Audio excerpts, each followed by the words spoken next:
Baik, assalamualaikum warahmatullahi wabarakatuh. Perkenalkan, nama saya Muhammad Hasbi dengan NIM 20124074. Di sini saya akan mempresentasikan tentang pengenalan statistik ya.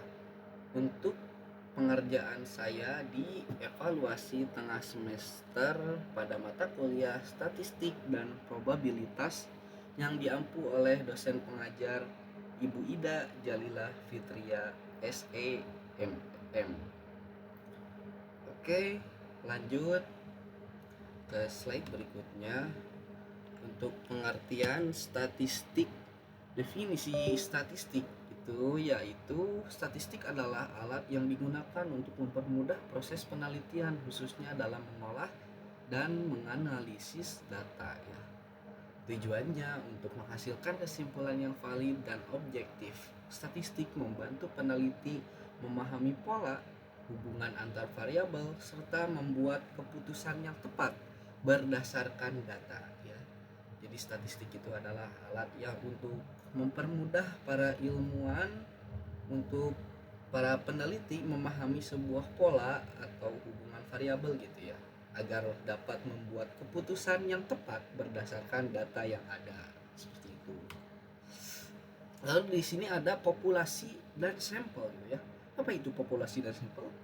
Nah, populasi adalah keseluruhan objek atau individu yang menjadi subjek penelitian dengan karakteristik tertentu. Nah, jadi kalau populasi itu contohnya seperti nih, kita ingin meneliti suatu penelitian, subjeknya itu adalah mahasiswa dari suatu kampus. Nah, kalau populasi berarti semua mahasiswa dari kampus tersebut. Nah, sedangkan sampel yaitu sebagian dari populasi yang dipilih untuk dianalisis guna mewakili populasi tersebut. Contohnya, jadi dari sekian ribu mahasiswa yang ada di universitas tersebut, hanya 200 atau 300 orang mahasiswa yang dipilih untuk menjadi subjek penelitian tersebut. Seperti itu. Itu adalah populasi dan juga sampel. Lalu berikutnya ada teknik pengambilan sampel. Ada random sampling, cluster sampling, stratified, dan juga confidence ya.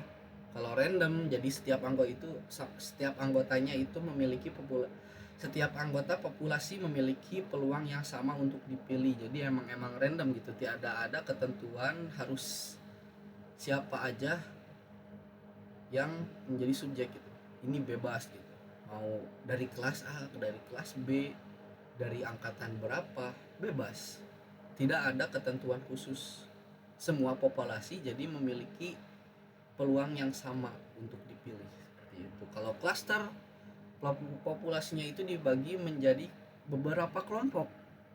Lalu satu kelompok itu dipilih secara acak. Misalnya di dalam kampus itu kan ada beberapa angkatan dan juga ada beberapa kelas. Nah, ada satu kelas misalnya kita pilih untuk menjadi subjek. Nah, itu cluster. Lalu ada stratified sampling ya. Sampel diambil dari setiap tingkatan yang ada dalam populasi.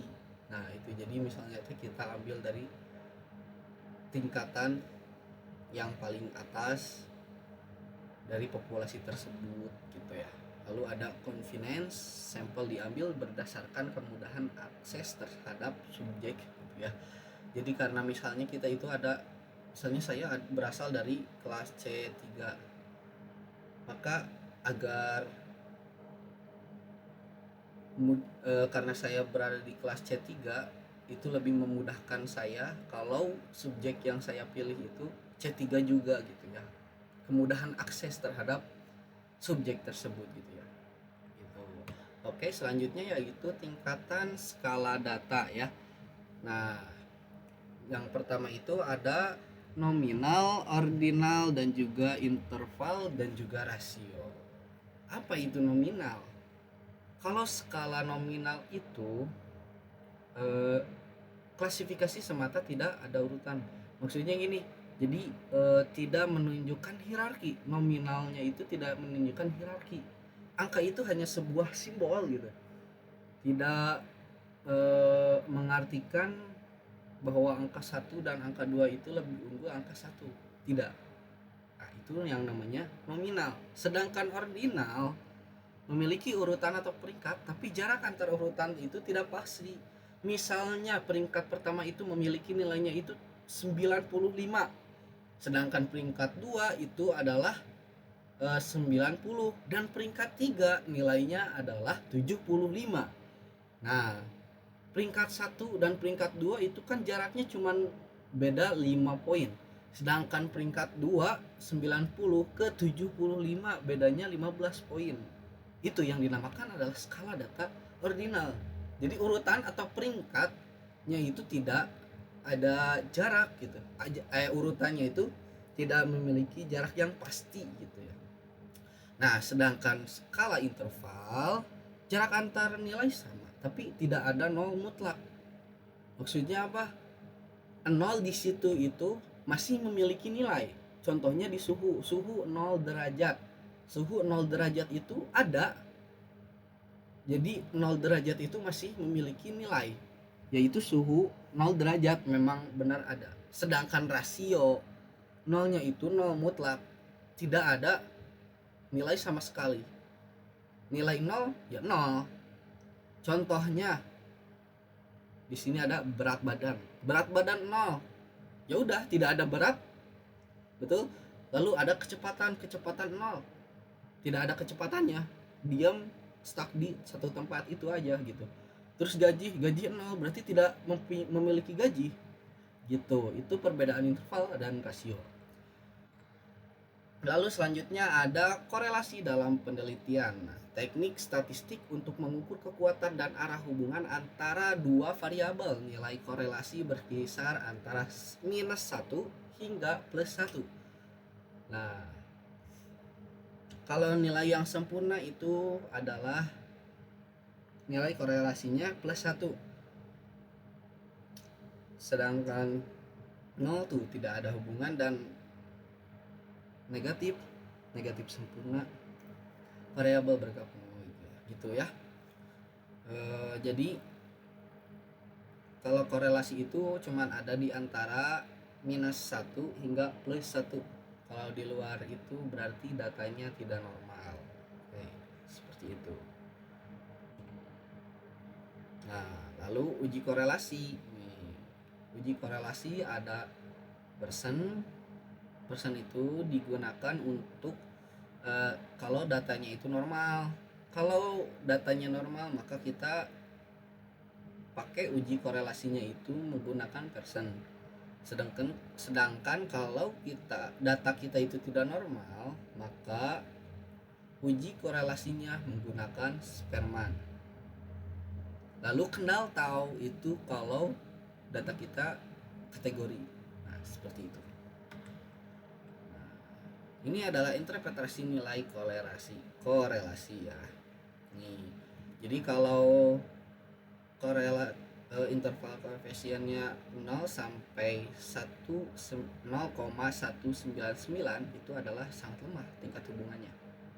Lalu kalau 0,20 sampai 0,399 itu lemah.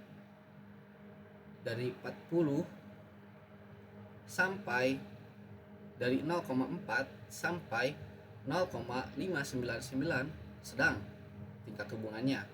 0,6 sampai 0,799 itu sangat itu kuat ya. Lalu yang terakhir dari 0,8 sampai dengan 1 ya, itu sangat kuat. Nah, ini pembedanya itu kalau biar lebih gampang mengingat, antara yang sangat lemah dengan yang lemah itu bedanya cuma 0,2 tuh, 0,2, 0,4, 0,6, 0,8. Seperti itu ya, biar kita gampang mengingatnya. Lanjut Dan sekian penjelasan tentang materi statistik. Terima kasih telah menonton video ini sampai akhir. Jika ada pertanyaan, silahkan komen dan jangan lupa like video ini. Terima kasih. Assalamualaikum warahmatullahi wabarakatuh.